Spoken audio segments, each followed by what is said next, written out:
Министерството за надворешни работи на Македонија денеска го пренесе целото преведено интервју на министерот Никола Поповски дадено за унгарскиот неделник Фигиело. Очигледно и кај нас ке треба некаква физичка заштита за да го намалиме нелегалното преминување на границата. Тешко е тоа да се постигне за кратко време, а не е решение за долг период. Но доколку сериозно го земеме тоа што од нас го бара Европа, тогаш ќе има потреба и од тоа, било војници, било ограда или комбинација од двете, но нагласувам, не го сметаме ова за добро решение. Реакцијата на МНР доаѓа еден ден откако странските медиуми ја и пренесоа изјавата на Поповски дека Македонија размислува за подигнување ограда на границата со Грција. А во последните 24 часа околу 7600 мигранти, од кои повеќето бегалци од Сирија, влегле во Македонија, соопшти представникот на УНХЦР за Македонија. Владата денеска исплати субвенции за овчо, кравјо и козјо млеко во износ од 37,4 милиони денари. Средствата се исплатени на сметките на 1791 сточар. Инаку висината на мерката изнесува 3,5 денари по произведен и продаден литар млеко, со вклучена дополнителна поддршка од 15% за подрашја со отежнати услови за производство.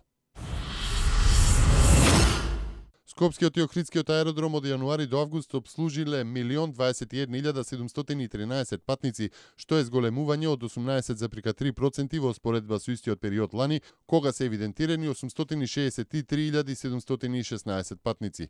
Најзастапени дестинации според бројот на патниците се Истанбул, Цирих и Виена.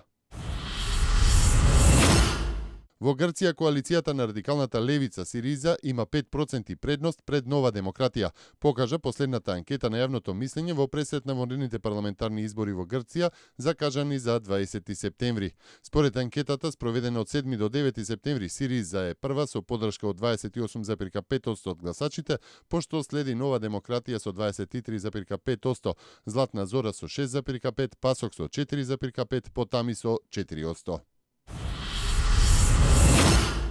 А Република со текст излези момче на тераса и понуди оставка на маса, објавен на интернет страницата, ги анализира состојбите во македонската кошарка по Европското првенство. Наместо добри партии кошарка, добивме куса трка во паралел слалом.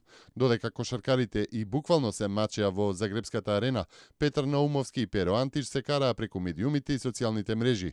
Од председателот на Македонскиот кошаркарска федерација Наумовски, наместо мудрост, каква што покажуваше на европските терени како кошаркар, добивме лош функционер, виновен за килавите односи во репрезентацијата.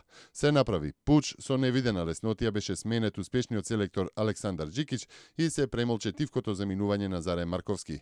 Република додава: Пеце и Перо, заедно со Маријан Србиновски, не беа таму, не се квалификуваа на Евробаскетот. Со своето големо его, подготвени за кавги и апсолутно неподготвени да дадат било каков придонес за посветло издание на Македонија на Европското првенство. Враќање назад нема, Евробаскетот за Македонија заврши, но за доброто на кошарката треба да застанеме малку, да расчистиме во федерацијата со промени, со нови луѓе и да бидеме мудри и да го вратиме Джикич на кормилото, со барење за прошка, за да го продолжи одлично започнатиот процес на ремонт на македонската репрезентација по изданието на македонската кошаркарска репрезентација на Европското првенство.